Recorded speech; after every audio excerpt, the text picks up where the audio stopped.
பவானிக்கு பக்கத்தால் குரப்நாயக்கம்பாளையம்னு அந்த வன்னியர் பணத்தை அந்த சுடுகாட்டில் புதைக்க கொங்கு வேளாளர் அனுமதிக்க மாட்டேங்கிறாங்க. சத்தியமங்கலத்தில் நாய்க்கனூர்னு ஒரு ஊர் இருக்குது. அந்த கவர்னர்களுக்கு அந்த நாய்க்கர் சொம்புல தண்ணி தர மாட்டோம். என்னமோ ஜாதின்னு சொல்லுவாங்க தோழர், ஆண்ட ஜாதி.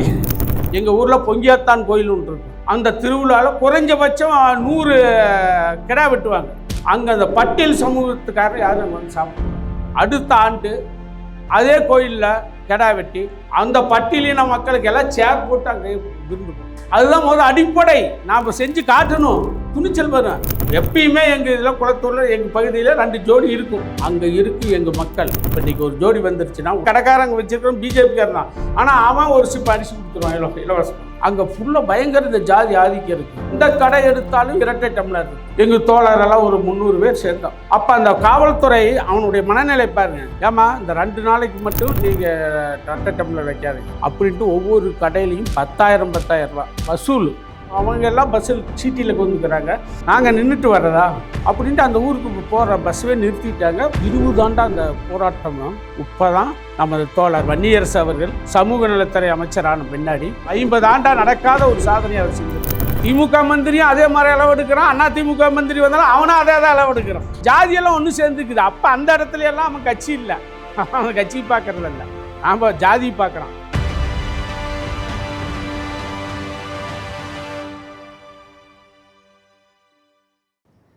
நாம் இப்பொழுது பேச இருப்பது ஒரு காதல் திருமணம் மட்டுமல்ல. இந்த சமுதாயத்தில் மனிதன் சமமாக மதிக்க வேண்டும். அது மட்டுமா, இந்த மண்ணில் புறையோடி கிடக்கும் ஜாதியின் கொடுமையை வேரோடு வேராக நாம் அறுக்க வேண்டும் என்ற ஒவ்வொருவரும் அதை ஒரு சபதமாக எடுத்துக்கொள்ள வேண்டும். ஏன் இந்த ஜாதி அவல நிலை, இந்த ஜாதியினுடைய கட்டமைப்பு எப்படியெல்லாம் நம்மை அடிமைப்படுத்துகிறது, மனிதனை மிருகத்திற்கும் கேவலமாக நடத்துகிறது என்பதை நடைமுறையில் நான் 1982 திராவிடர் கழகத்தில் இருந்த பொழுது, அப்போ தான் நான் பள்ளிக்கு 10ஆம் வகுப்பு வரைக்கும் தான் நான் ஒரு சிறிய கிராமம். அப்பொழுது எங்களுடைய கிராமத்தில் மாவட்ட செயலாளராக தோழர் குளத்தூர் மணி அவர்கள் மாவட்ட செயலாளராக திராவிடர் கழகத்தில் இருந்தார். அந்த பகுதியில் அப்போதுதான் ஒரு அமைப்பு, பெரியார் அமைப்பு உருவாகிறது, திராவிடர் கழகம் என்று உருவாகிறது. அதில் நான் உறுப்பினராக இருக்கும். அப்போல்லாம் அங்கே ஜாதியல் மிக கொடுமையாக இருக்கும். ஒரு கோயில் திருவிழா நடக்குது எங்கள் ஊரில். நான் இப்போ 10வது படிச்சுட்டு அந்த கோயில் திருவிழா, அங்கெல்லாம் கிராமத்துலலாம் கோயில் திருவிழாவில் எப்படின்னா வந்து நாடகம் தெருக்கூத்து தான் போடுவாங்க. அங்கெல்லாம் தெருக்கூத்து போடுவாங்க. அந்த தெருக்கூத்தில் மக்கள் எல்லாம் வந்து கொண்டுட்டுருக்குறாங்க. அப்போ கொஞ்சம் அந்த கொத்துக்காரன், ஊர் கொத்துக்காரன், ஊர் தர்மகர்த்தன், அவன் சேரில் கொண்டிருப்பான். அடுத்தது பாய் போட்டுக்கு வந்திருப்பாங்க. அங்கெல்லாம் அப்போல்லாம் சேர்லாம் அதிகம் கிடையாது. ஏதோ 1-2 சேர் வீட்டுக்கு இருக்கும். ஒரு சேரை ஏதோ ஒரு சந்தர்ப்பம் அவங்க மட்டும் சேரில் வந்திருப்பாங்க. மீதி எல்லோரும் பாய் போட்டுக்கு வந்திருப்பாங்க. சில பேர் சாக்கு போட்டுக்கு வந்திருப்பாங்க. அப்போ எங்கள் பகுதியில் பக்கத்தால் ஒரு ஆதி திராவிடர் ஊர், பெரிய ஒரு கிராமம் இருக்குது. அவங்க வந்து இப்போ தெருக்கூத்து பக்கம் எங்கள் ஊருக்கு வராங்க. வரப்போ எல்லோரும் அப்போல்லாம் அவங்கெல்லாம் பாயில் வரக்கூடாது, சாக்கு போட்டும் வரக்கூடாது, மண்ணில் தான் கோரணும். ஒருத்தர் சாக்கு எடுத்துகிட்டு வர்றார். ஒரு பெரியவர், ஒரு 65 வயதுக்கு மதிப்பு தக்க ஒரு பெரியவர். அவர் பேர் கருப்பனுங்கிறவர் வர்றாரு. வந்தது சாக்கை விரித்து போடுறாரு. விரித்து போட்டு அவர் கோர்றாரு. அப்போ அந்த ஆதிக்க ஜாதிகர், ஏண்டா பரநாயே, உனக்கு இங்கே சாக்கு போட்டு நாங்கள்லாம் மண்ணில் கொண்டிருக்கிறோம், உனக்கு சாக்குன்னு அடிக்கிறாங்க. சொல்லி அவருடைய ஜாதியை சொல்லி அடிக்கிறது. ஜாதி சொல்கிறேன்னு ஏதாவது பண்ணி நீங்கள் தவறாக நினச்சிக்காதீங்க. அந்த மாதிரி இயல்பாகவே அடித்தாங்க. நான்லாம் அப்போ சின்ன பையன், என்னடா இப்படியா அப்படின்ட்டு எங்களுக்கு. அப்புறம் அவர் போயிட்டார். போன முன்னாடி அப்புறம் நாங்கள் திராவிடர் கழகத்தில் அப்புறம் வருடம் தெருக்கூத்து நடக்கும். அதே மாதிரி தான் வந்து அதில் கீழே கொண்டுக்கும். அப்போ தெருக்கூத்து நடக்கிறப்ப நாங்கள் திராவிடர் கழகத்தை உறுப்பினர் ஆகிறப்ப ஆன பின்னாடி எங்கள் தலைவர்கிட்ட சொல்கிறோம், இந்த மக்கள்லாம் வந்து பக்கத்தால் இருக்கிற கிராமம், பட்டியல் சமுதாய மக்கள்லாம் வந்து தெருக்கூத்து நடப்போம். அப்போல்லாம் இப்போ பாயில் கூட கோரக்கூடாதுங்க, சாக்கு போட்டு போடுவோம் அப்படின்னு சொல்கிறோம். அப்போ இந்த தடவை நீங்கள் போங்க, ஒரு 10 சேர் எடுத்துகிட்டு போயிருங்க, போய் நீங்களாம் சேர் போட்டு அந்த பட்டியல் சமூக மக்களை இந்த சேரில் கோர வைங்க அப்படிங்கிறார். முதல் தாக்குதல் அதுதான் செய்கிறோம். அப்போ அந்த வராங்க. இப்போ கொஞ்சம் பெரியவர் வயசில் பெரியவரையெல்லாம் கூப்பிட்டு கோர வைக்கிறோம். அப்போ அந்த ஊருக்கு குத்துக்கார மணியாரெல்லாம் ஏடா உங்களுக்கு இவ்வளவு இதாகிடுச்சு அப்படின்ட்டு அடிக்க வராங்க. அப்புறம் அங்கே ஒரு கலவரம் மாட்டம் ஆகுது. அப்புறம் நாங்கள் அன்றைக்கி நாடகத்தெல்லாம் நிறுத்திடுறோம். தெருக்கூத்தெல்லாம் நிறுத்திட்டு உடனே காவல்துறைக்கு ஃபோன் பண்ணுறோம். காவல்துறை வந்து அப்புறம் எல்லாம் பாதுகாப்பு கொடுத்து அங்கே நடக்குது. அப்போ அவங்க அந்த சேரில் வந்துட்டு பார்க்குறாங்க. அதுதான் முதல் நாங்கள் படிக்கட்டே அங்கே அஸ்திவாரம் போடுறோம். அப்புறம் இப்படி நடக்கும்போது ஒரு பட்டியல் சமூகத்தை சேர்ந்த இளமதி செல்வன் என்ற 2 பேரும் காதலிக்கிறாங்க. இளமதி வன்னியர் சமூகத்தை சேர்ந்தவர், செல்வன் அருந்ததியர் சமூகத்தை சேர்ந்தவர். 2 பேரும் காதல் பண்ணி திருமணம் பண்ணி நான் எங்கள் ஊருக்கு வந்துடுறாங்க. அப்போ வந்ததும் அங்கே நாங்கள் பாதுகாப்பு கொடுத்து நான் வீட்டில் தங்க வச்சு அவருக்கு பதிவு திருமணம் பண்ணுறதுக்கு ரிஜிஸ்டர் ஆஃபீஸில் கொண்டு போய் அந்த அவருடைய ப்ரூஃபெல்லாம் ஒப்படைக்கிறோம். ஒப்படைச்ச முன்னாடி அந்த ரிஜிஸ்டர் ஆஃபீஸர், அந்த ஆஃபீஸரு அவன் அந்த ஜாதி வரி பிடித்தவன், அவன் அந்த ஜாதியை அவன் உடனே அவங்க அப்பா அம்மாவுக்கு ஃபோன் பண்ணுறான். பவானியில் குருப்பநாயக்கம்பாளையம் என்ற ஊரை சேர்ந்தவர் அந்த பொண்ணுடைய அப்பாவான். ஃபோன் பண்ணி உன் பிள்ளை இந்த மாதிரி தாழ்த்தப்பட்ட பையனை திருமணம் பண்ணுறதுக்கெல்லாம் டாக்குமெண்ட் எல்லாம் கொண்டு வந்து கொடுத்துருக்குறான்.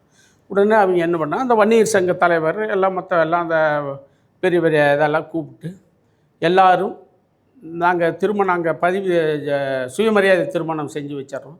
செஞ்சு வச்ச பின்னாடி அவங்க இரவு 10 மணி இருக்கும். 10 மணி இருக்கிறப்ப எல்லோரும் ஊரில் கிராமத்துல எல்லாம் மணி 8 மணிக்கெல்லாம் தூங்கிடுவோம். 10 மணிங்கிறப்ப ஒரு 10 வண்டியில் காரில் ஆமணி இதெல்லாம் ஒரு 10 வண்டி வந்து ஒரு குறைஞ்சது ஒரு 50 பேர்த்துக்கு மேலே இருக்கும். அது கிச்சின்னு இறங்கினாங்க. எங்கடா ஈஸ்வரன்ட்டா. நான் அப்போ அங்கெல்லாம் கிராமத்தில் நாங்கள் கட்டளை போட்டு வெளியே வாசலில் தான் படுத்திருப்போங்க. நல்லா வீட்டில் வெளியே தான் ஓப்பனாக படுத்திருப்போம். அப்போ வந்ததே ஈஸ்வரான்னு தட்டுறாங்க. நான் வெறும் சட்டை மட்டும் சட்டையெல்லாம் போடாத லுங்கி மட்டும் கட்டி படுத்துறேன். அப்போயே அடிக்கிறாங்க. எங்கடா செல்வம் இல்லாமல் அதிங்கிறோம், யாரா நீங்கள் அப்படின்னா திருப்பி அடிக்கிறான். வண்டி தரன்னு இழுத்துட்டு போய் வண்டியில் ஏற்றிடுறான். அப்புறம் ஊர்க்காரெல்லாம் எல்லாம் தூங்கிட்டு இருக்கிறாங்க, யாருக்கும் தெரியல. அப்புறம் என்னடா இந்த மாதிரி அப்படின்ட்டு அப்புறம் அடித்து என்னைய போக போக வண்டியில் குறை வச்சு எங்கடா இளமதி செல்வன் அப்படின்னு அடிச்சுட்டே போகிறாங்க. போனதும் அப்புறம் இளமதி செல்வன் இருக்கிற இடத்த அவங்க இன்னொரு டீம் போய் கண்டுபிடிச்சிட்றாங்க. அப்புறம் அவங்களையும் தூக்கி இன்னொரு வண்டியில் போட்டுறாங்க. போட்டு அப்புறம் கூட்டிகிட்டு போய் அங்கெல்லாம் அந்த மேட்டூர் டேம் அந்த தண்ணி தேங்குகிற பகுதி இருக்குங்க. தண்ணியெல்லாம் தேங்குகிற பகுதி, அது ஒரு பல லட்சம் ஏக்கர் இருக்கும். அங்கெல்லாம் ஃபாரஸ்ட்டு, அடர்ந்த ஃபாரஸ்ட்டாக இருக்கும்.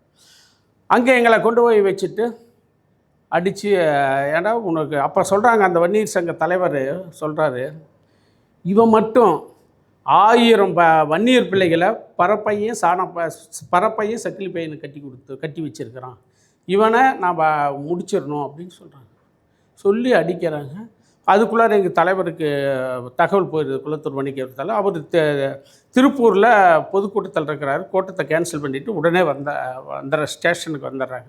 எங்கள் ஊர் மக்கள் ஒரு 200 பேர்த்துக்கெல்லாம் ஸ்டேஷனில் போய் ஸ்டேஷனை காவல்துறை முட்டு அப்பப்போ டிஎஸ்பி எல்லாம் வந்துடுறாங்க. நான் இருக்கிற இடத்த தேடி கண்டுபிடிச்சிட்றாங்க. அப்போ சொல்லணும். அப்புறம் காவல்துறை வந்துடுது. அப்புறம் அப்படி என்னையை மீட்டுறாங்க. என்னை பிடிச்சிட்டு அப்போ சொல்கிறான் அந்த காவல்துறை டிஎஸ்பி சொல்கிறாரு, சார் ஈஸ்வரனை பிடிச்சிட்டோம், இளமதியையும் செல்வனையும் பிடிச்சிட்டோம். நாம் இளமதியை அவங்க அப்பா அம்மாட்ட ஒப்படைச்சிட்டு அவங்க இளமதியை கூட்டிகிட்டு போயிட்டு ஈஸ்வரனை காலையில் வர சொல்லி சும்மா ஒரு மனு பெட்டிஷன் கொடுக்க சொல்லி காலையில் வாங்கிக்கலாம், ஈஸ்வரனை கூட வீட்டில் கூப்பிட்டுருங்கன்னு சொல்கிறார். அப்போ அப்படி சொல்கிறப்ப அவர் அங்கே இருக்கிற எஸ்பிக்கு உடனே அங்கே தகவல் போகுது. அவர் குளத்தூர் மணியே வந்துட்டார், அவரே ஸ்டேஷனில் வந்துட்டார், பிரச்சனை ரைஸ் ஆகுது. உடனே அவர் நேராக இங்கே கூட்டிகிட்டு வந்துடுங்க. இப்போ அங்கே நான் கூட்டிகிட்டு போய் உட்கார வச்சு அப்புறம் தான் அவங்க அப்பா அம்மாலையெல்லாம் பிடிச்சிட்றாங்க. அவங்க பேரண்ட்ஸ் எல்லாம் பிடிச்சி அடித்து வழக்காவி அந்த பொண்ணை அவங்க வீட்டுக்கே கூட்டிகிட்டு போயிடுறாங்க. 1 வருடம் அந்த பொண்ணு அவர் வீட்டிலே இருந்து எனக்கு வாய்ஸ் மெசேஜ் அனுப்புது. 1 வருடம் கழிச்சு என்னை இந்த மாதிரி திருமணத்துக்கு மாற்று ஏற்பாடு பண்ணுறாங்க, நீங்கள் உடனடியாக நீங்கள் என்னை செல்வனுடைய என்னை சேர்த்து வைக்கிறதுக்கு உங்களுடைய இதான்ட்டு வாய்ஸ் மெசேஜ் அனுப்புகிறேன்.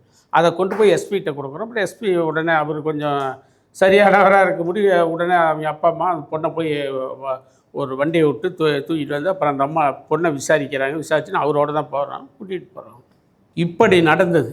அது வன்னியர் சங்கத்தை அது மாதிரி ஒரு தாழ்த்தப்பட்டவர். அதே அந்த வன்னியர் சங்கம் அவனுடைய யோக்கியது என்ன இருக்குதுன்னா, அங்கே கொங்கு வேளாளர் கவுண்டர் தான் அதிகமாக இருக்கிறாங்க. அங்கே என்ன பண்ணுறான்னா, அங்கே வன்னியர் ஒருத்தர் இறந்து போயிடுறாரு. வன்னியர் இறந்து போனதுமே அந்த வன்னியர் பணத்தை அந்த சுடுகாட்டில் புதைக்க கொங்கு வேளாளர் அனுமதிக்க மாட்டேங்கிறாங்க. அங்கே ஒரு மிகப்பெரிய போராட்டம் நடக்குது. அப்புறம் உடனே வன்னியர் சங்க தலைவர், அவர் பேரை சொல்ல, முக்கிய தலைவர், வன்னியர் சங்கத்தில் பாட்டாளி மக்கள் கட்சியில் இருந்தால் முக்கிய தலைவர் ஒருத்தர் உடனே எங்கள் தலைவர் குளத்தூர் மணிகிட்ட தொடர்பு கொள்கிறாரு.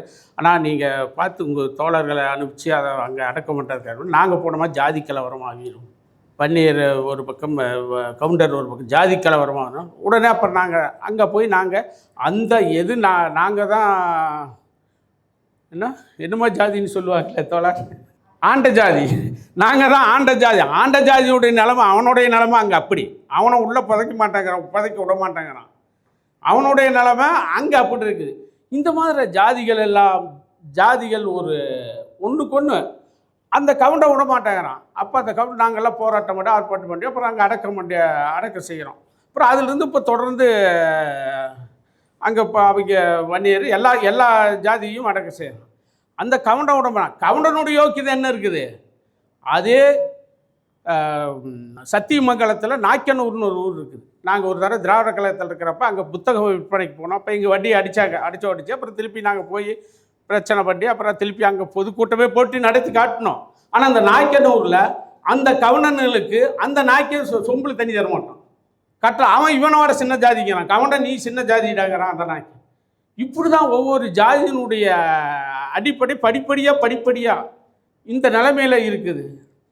அது மட்டுமல்ல, இரட்டை டம்ளர் முறை, ஜாதியில் இரட்டை டம்ளர். அப்போல்லாம் இரட்டை டம்ளர் கடையில் இரட்டை டம்ளர் இருக்கும்.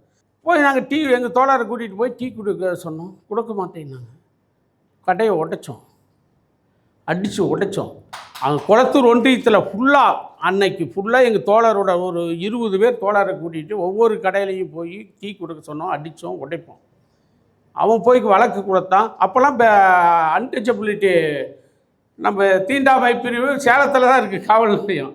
எங்களுக்கு அப்போல்லாம் நாங்கள் ஆரம்ப காலத்தில் காவல் நிலையத்துலலாம் எங்களுக்கு எப்படி போய் பேசணும் என்னன்னே தெரியாது. இப்போ எங்கள் தலைவர் சொல்கிறார், ஈஸி நீ நேராக போய் அங்கே முன்னாடி சேர் இருக்கும், அந்த சேரெல்லாம் நீங்கள் அவன் கோர்ட்டு சொல்ல மாட்டான் அதிகாரி, நீ போய் சேரை இழுத்து போட்டு கோர்ந்து அப்புறம் மனுவை கொடு அப்படின்னாரு.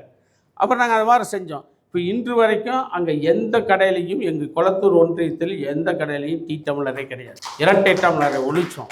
உடம்புல எந்த ஜாதி அமைப்பும் செய்யக்கூடாது. இன்றைக்கி அவங்க சொல்லலாம் நாங்கள் அந்த அமைப்பு இந்த அமைப்புன்னு. எந்த ஜாதி சங்கமோ ஜாதி அமைப்பு பெரியார் அமைப்பு தான் செஞ்சுதான். அது நாங்கள் திராவிட கழகத்தில் இருந்தப்போ தான் இந்த வேலையெல்லாம் செஞ்சோம். இப்போ நாங்கள் தான் செஞ்சோம், அடித்தோம். இன்னைக்கு வரைக்கும் அங்கே ஒரு கோயில் இருக்குது, கோயில் எடுத்துக்க அவன் யோக்கியம். கோயிலில் என்ன பண்ணுறாருன்னு தெரியல. எங்கள் ஊரில் பொங்கியாத்தான் கோயில் ஒன்று இருக்கும். வருடம் அதுக்கு திருவிழா நடக்கும். அந்த திருவிழாவில் குறைஞ்சபட்சம் 100 கிடா வெட்டுவாங்க. அங்கே விருந்து விடுவாங்க அந்த கோயில்லையே. அந்த கோயிலில் விருந்து விடுறப்ப அங்கே அந்த பட்டியல் சமூகத்துக்காரர் யாரும் அங்கே வந்து சாப்பிடக்கூடாது. சாப்பிட்டா கோயில் தீட்டாகிடுவோம்மா. சாப்பாடு போடுற நாம் கிடா வெட்டி கூட நம்ம வீட்டுக்கு ஏதோ ஒரு இது காட்டிடுங்க, அவங்க சொல்லுவாங்க இல்லையா, அது மாதிரி ஆகிடும் அப்படின்னு போட மாட்டேங்க. அப்போ இதை வந்து எங்கள் தலைவர்கிட்ட சொல்கிறோம்.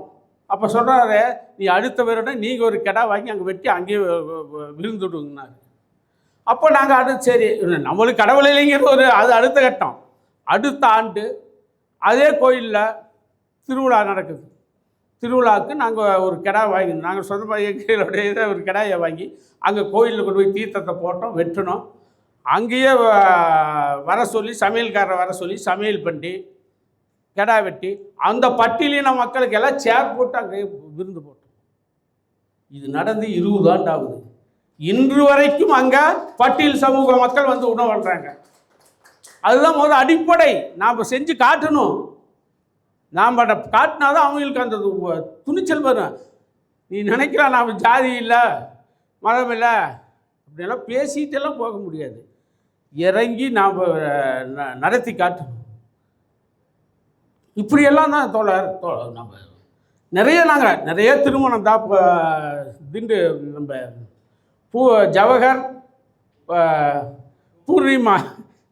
பூர்ணிமாங்கிற ஒரு தோழர் தென்காசிக்காரர். அவங்க வந்து திருமணம் பண்ணி வச்சு எங்கள் ஊரில் திருமணம் பண்ணி வச்சு 6 மாதம் அங்கேயே தான் வச்சுருக்கோம். எப்பயுமே எங்கள் இதில் குளத்தூரில் எங்கள் பகுதியில் 2 ஜோடி இருக்கும் சொல்லுவாங்க. இப்போ போலீஸ்காரரே கூட தோழர் எங்கே தமிழ்நாட்டில் எங்கே போயிட்டு தோழர் அங்கங்கே ஏதாவது வந்ததான்னு கேட்பாங்க. இல்லைங்க வந்தால் சொல்கிறேங்க அப்படின்னா. அங்கே எப்பயும் 2 ஜோடி 3 ஜோடி வீடு எடுத்து, ஆனால் அங்கே இருக்குது எங்கள் மக்கள். இப்போ இன்றைக்கி ஒரு ஜோடி வந்துருச்சுன்னா உடனே அங்கே இருக்கான். அந்த பிஜேபிக்காரன் கடைக்காரங்க வச்சுருக்கோம் பிஜேபிக்காரன் தான். ஆனால் அவன் ஒரு சிப் அரிசி கொடுத்துருவான் இலவசமாக. அங்கே இருக்கிற சேல்ஸ்மேன் நியாய விலை கடை இருக்குல்ல, அவன் சக்கரை கொடுப்பான். ஊருக்காரர் பாய் தலைவாணி எடுத்து கொடுப்பாங்க. ரூம் அங்கே வீடு வாடகைக்கு. அது இந்த மாதிரி உதவிகள் போகும். அந்த இடத்துல மக்களோட மக்களாக நாம் இருக்கிறோம். எங்களுக்கு அதுதான் ஒரு பெரிய அது நாங்கள் ஜாதி ஒழிக்கும் தளத்தில் நாங்கள் உறுப்பினர் எண்ணிக்கை கம்மியாக இருந்தாலும் ஆதரவாளர்கள் தான் எங்களுக்கு எப்பயும். ஆதரவாளர்களை நாங்கள் உருவாக்கி வச்சுருக்கிறோம். என்ன இப்போ ஒரு தோழர் வந்துட்டாங்கன்னா அவங்க 1 வருஷமாக இருந்தால் கூட அவங்களுக்கு வேலைக்கு வேணாம் ஏற்பாடு பண்ணி கொடுத்துருவோம். அவன் அங்கே இறப்பாங்க. அதை பாரு பூர்ணிமான தோழர் இருக்கிறாங்க பாரு. எங்கே பாப்பா தோழர் தென்காசிங்க தோழர். தென்காசி எங்கே இருக்குது? குளத்தூர் எங்கே இருக்குது? 2 பேரும் இவர் எம்எஸ்சி படித்தவர், பிஏ படித்தவங்க. ஆனால் இவர் பட்டியல் சமூகமாக இருக்கலாம் நினச்சிக்கலாமே. ஆனால் இவங்க சமூகம், இவங்க தாத்தா ரிட்டையர்டு தாசில்தார், இவங்க மாமா அண்டர் செக்ரட்டரியாக பிறக்கிறாரு இங்கே சென்னையில். இவங்க அம்மா குரூப் 2 பாஸ் பண்ணி தாசில்தார் ஆகி வேலை வேண்டான்னு ரிசைன் பண்ணிட்டு வந்துருச்சு. ஏன்னா நான் ரிசைன் எல்லாம் மிகப்பெரிய எஜுகேட்டட் குடும்பம். இவங்க அப்பா கான்ட்ராக்டர், பெரிய கான்ட்ராக்டர். ஆனால் இவங்க அப்பா என்ன தெரியுமா? புரோட்டா கடையில் புரோட்டா மாஸ்டர். எல்லா வகையிலும் இவர் அந்த பொண்ணை பாதுகாக்கிறதுக்கு எல்லா திறமையும், பொருளாதார உதவியும் மற்ற படிப்போ மற்ற எல்லா இதுலேயும் இவர் உயர்ந்து இருக்கிறான். ஆனால் அந்த ஜாதிங்கிற நிலைமையில் தாழ்ந்து இருக்கிறாங்க. அந்த ஜாதி தான், எந்த பொருளாதார உதவியும் கிடையாது. ஆனால் 6 மாதம் அங்கே வச்சிருந்தோம் காவலாண்டியூரில். இவங்க அப்பா நாங்கள் இருக்கிற இடத்த தேடி வந்துட்டார், எங்கள் வீட்டுக்கே வந்துட்டார். 3-4 பேர்த்த கூட்டிகிட்டு வந்து என்கிட்ட பார்த்தா அப்போ நான் உள்ளே வரப்போ வீட்டுக்கு வரப்போ தான் அந்த 4 பேர் செக் பண்ணிட்டு உள்ள விட்றாப்புல. தெரியுமில்ல அங்கே அந்த சைடு தென் மாவட்டத்தில் சும்மா கூட என்னமோ கத்தியார் வீட்டு எல்லாம் பண்ணுறது அப்படின்னு செக் பண்ணிட்டு தான் உள்ளிட்ட ஒரு பேசிட்டு தோழர் அது எப்படிங்க அவங்க சொன்னாங்க. என்னங்கய்யா இதெல்லாம் நம்ம இதாக இருக்குது, நான் இதே எங்கள் ஊராக இருந்தால் வெட்டி இருப்போம், கொன்று இருப்போம் அப்படின்னு சொன்னாங்க. இன்று வரைக்கும் இப்போ தான் இந்த 1 மாதத்துக்கு முன்னாடி தான் வீட்டுக்கு அனுப்பிச்சிருக்கிறோம். இப்போ தான் அங்கே போயிருக்கிறாங்க. இன்னும் மிரட்டல், இன்னும் இவங்க இருவர்த்தையும் அவங்க அம்மா மிரட்டிகிட்டு இருக்குது, அவங்க அப்பாவும் அம்மாவும்.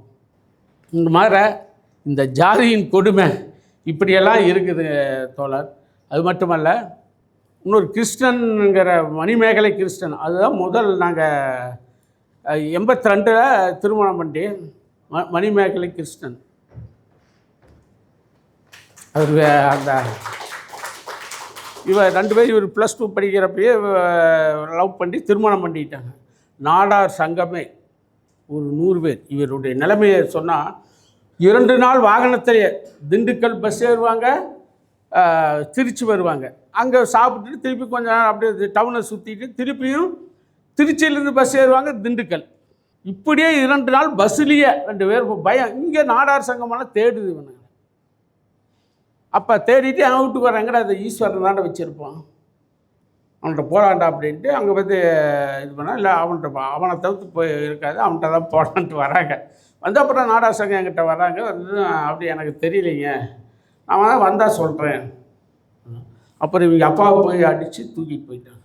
இவங்க அப்பாவை அடித்து தூக்கிட்டு போய் அப்புறம் நான் டிஎஸ்பி ஆஃபீஸில் போய் கம்ப்ளைண்ட்டு கொடுத்து இவங்க அப்பா விடுதலை சிறுத்தை அமைப்பு, ஆதித்தமிழர் பேரவை, மற்ற எல்லா அமைப்பும் ஒன்று சேர்ந்துருச்சு. அப்போ திராவிடர் கழகம், திராவிட விடுதலை கழகம் எல்லாமே ஒன்றா சேர்ந்து பயங்கர தாக்குதல் போராட்டம் பண்ணி அப்புறம் இவங்க அப்பா மீட்டு இவங்க பொண்ணு பையனும் இன்று வரை இந்த வழக்கு பிசிஆர் வழக்கு போட்டு இப்போ 1 வருஷம் இவங்க குழந்தைங்க 12 வயசு ஆகுது. 12 வருடமா? 12 வயசு 17 வருஷமா? 17 ஆண்டு ஆகுது. இவர் வழக்கறிஞர் இப்போ வழக்கறிஞரை +2 படிச்சுட்டு ஒரு வழக்கறிஞரா இன்றைக்கி அந்த குடும்பம் நல்லா இருக்குது. இப்படியெல்லாம் ஜாதிய கொடுமை. அவன் சொல்கிறான், நாடார் சொல்கிறான், இங்கே பெண்ணாகர்னு ஒரு ஊர் இருக்குதுங்க, அங்கே ஃபுல்லாக வன்னியர் தான் இருப்பாங்க. அவன் நாடார், அவன் வன்னியர் வந்தால் நாடார் கட்டலில் கோரக்கூடாது. அவன் யோகிதை அங்கே அப்படி இருக்குது. நாடார் கட்டலில் கோரக்கூடாது, தண்ணி தரமாட்டான். அவனா அங்கே அந்த நிலைமையில் வச்சுருக்கான். இவன் நம்மளை கீழ் ஜாதிங்கிறான். எல்லாரும் கீழ் ஜாதி தானடா. நாங்கள் அதான் சொல்கிறேன், எல்லாரும் சம உரிமை, சமமாக எல்லாத்துக்கும் சமமான உரிமை கொடு. இது மட்டுமில்லை, திண்டுக்கல் மாவட்டத்தில் ஒரு பட்டியல் எடுத்த பூரா திண்டுக்கல் மாவட்டம் கொங்கு பெல்ட்டுங்க. அங்கே ஃபுல்லாக பயங்கர இந்த ஜாதி ஆதிக்கம் இருக்குது. அங்கே பூரா எந்த கடை எடுத்தாலும் இரட்டை டம்ளர் இருக்குது. அங்கே போய் பட்டியல் எடுத்தோம், போய் எங்கள் தோழர் விட்டு அதில் பட்டியல் எடுக்கிறான்னு ஒரு 120 கடைக்கு பட்டியல் எடுத்தோம்.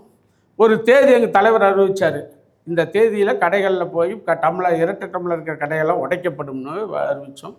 எங்கள் தோழரெல்லாம் ஒரு 300 பேர் சேர்ந்தோம். எல்லாம் இப்போ தமிழ்நாட்டில் எல்லாம் வர சொல்லி போயிடும்.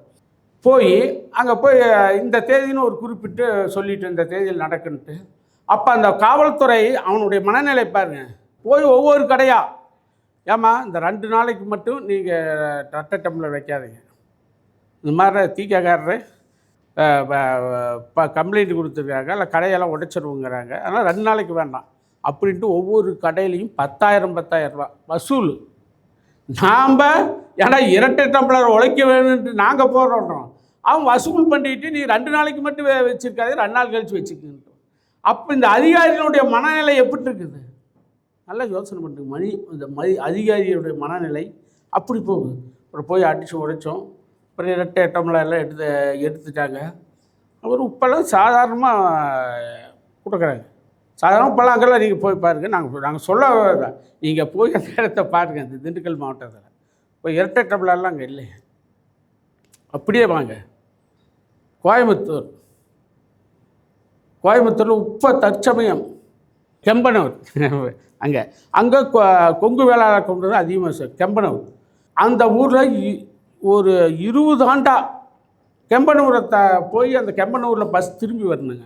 அந்த பஸ்ஸு அந்த கெம்பனூர் போய் திரும்பி வந்தால் அவங்க எல்லாம் பஸ்ஸில் சீட்டியில் கொண்டுக்கிறாங்க, நாம் நின்றுட்டு வர்றதா அப்படின்னு இந்த கவுண்டனுங்க, நாங்கள் நின்றுட்டு வர்றதா அப்படின்ட்டு அந்த ஊருக்கு போகிற பஸ்ஸவே நிறுத்திட்டாங்க. அது இவங்க இதோட திரும்பிக்குது.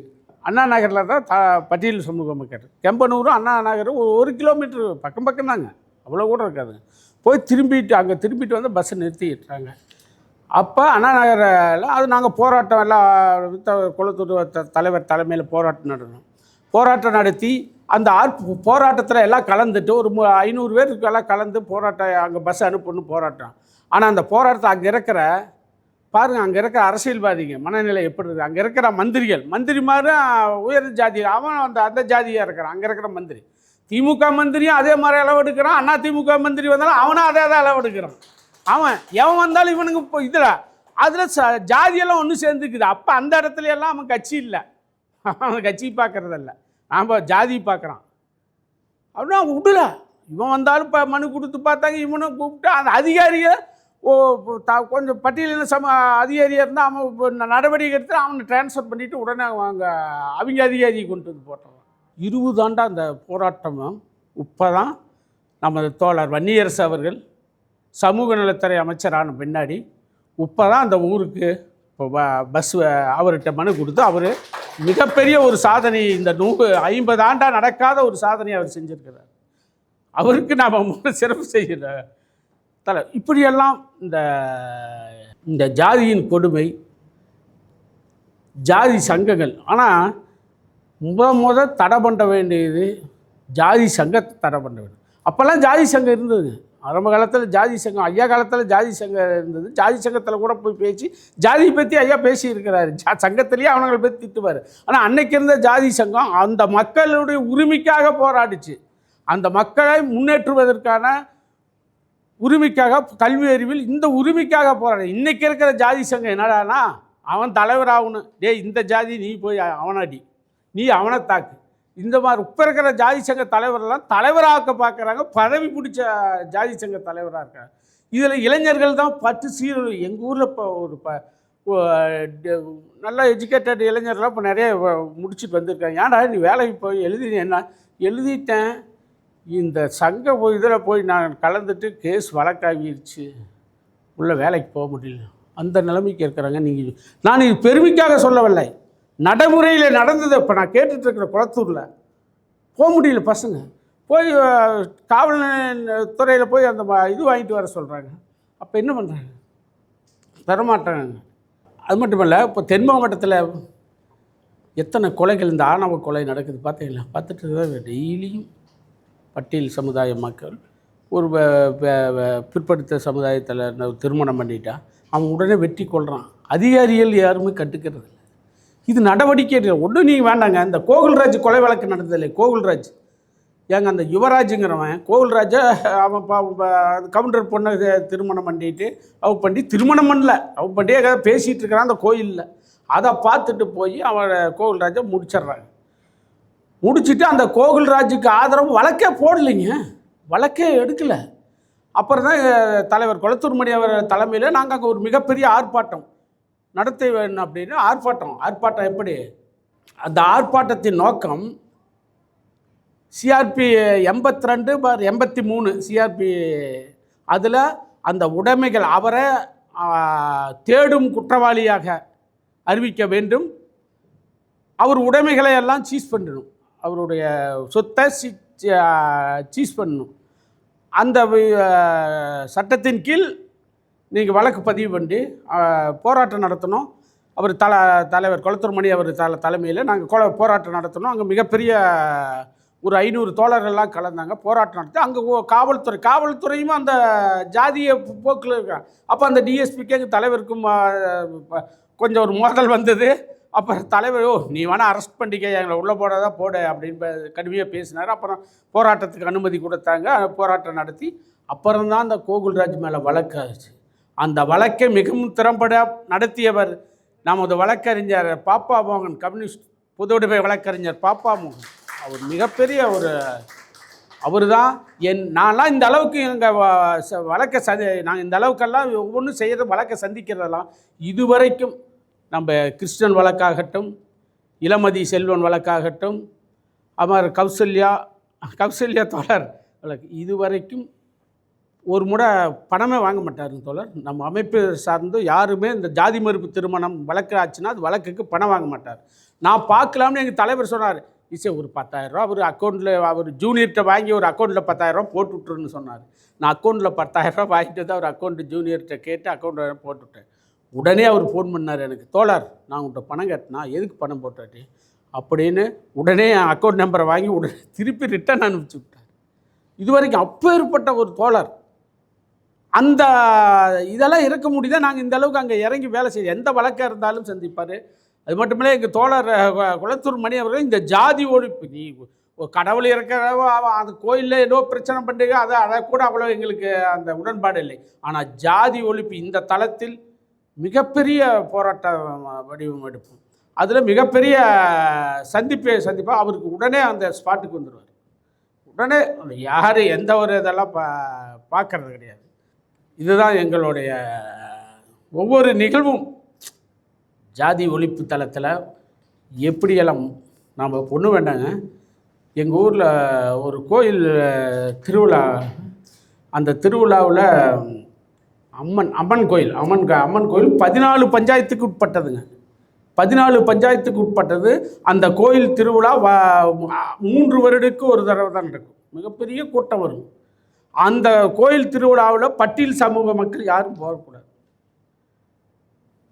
வரக்கூடாதுங்க அந்த கோயிலுக்கு. ஆனால் இன்று போய் பாருங்கள், முதல் பட்டியல் சமூக மக்கள் எங்கள் தோழர் தான் அழைச்சிட்டு உள்ளே கூட்டிகிட்டு போனான். நீ அவன் கத்திட்டு நீ என்னடா பண்ணுற பாடா வாங்கடா அப்படின்னு தோழரை கூட்டிகிட்டு போய் உள்ளே அழைச்சிட்டு போனோம். நீங்கள் கேட்டு கூட உங்களுக்கு சந்தேகமாக இருந்தால் காவலாண்டி கண்ணாமூச்சி கிராமம்னு ஒரு கிராமம் இருக்கும். அந்த கிராமத்தில் அம்மன் கோயில்னு இருக்குது. இன்றைக்கி அந்த மக்கள் நேராக கோயிலில் போய் வழிபடுவாங்க. கடவுள் இருப்பது இல்லைங்கிறது எங்களுக்கு அது அடுத்த பிரச்சனை. உங்களுக்கு நம்பிக்கை இருக்குதா, நீங்கள் அதை செய்ய. ஆனால் அவளுடைய உரிமையில் தலையிடாதே, அவளுடைய சுதந்திரத்தில் தலையிடாதே. போய் கும்பிடுன்னு உள்ளே கூட்டிகிட்டு போகணும். கூட்டிகிட்டு போய் சாமி கும்பிட்டாங்க. இன்று வரை. இப்போ அதில் அவங்க உறுப்பினராகவும் ஆக்கி விட்டுருக்குறோம். அந்த கோயில் கமிட்டியில் உறுப்பினராக இருக்கிறாங்க. தாழ்த்த பட்டியல் சமூகத்தை சேர்ந்து 2 பேர்த்த உறுப்பினர் ஆக்கி விட்டுருக்குறோம். இவ்வளவெல்லாம் நிறைய சொல்லிட்டு போகலாம். இந்த மாதிரியெல்லாம் இந்த சமுதாயத்திற்கோசரம், இந்த மக்களுக்காக நாம் இந்த தளத்தில், இந்த ஜாதி ஒழிப்பு தளத்தில் நாம் மிகவும் இன்னும் வருகாலத்தில் இன்னும் இப்போ பழைய நூற்றாண்டை நோக்கி போயிட்டு இருக்குது. 19ஆம் நூற்றாண்டை நோக்கி தென் மாவட்டமெல்லாம் போகுது. கட்டமைக்கிறாங்க, ஜாதியை கட்டமைச்சு மிகப்பெரிய கலவரத்தை உருவாக்குறாங்க, வெட்டுறாங்க, குத்துறாங்க. ஆனால் நாம்பளெல்லாம் ஓரணியில் இருந்து இந்த ஜாதியை ஆதிக்கத்தை முறியடிக்க வேண்டும் என்று கேட்டுக்கொண்டு விடைபெறுகிறேன்.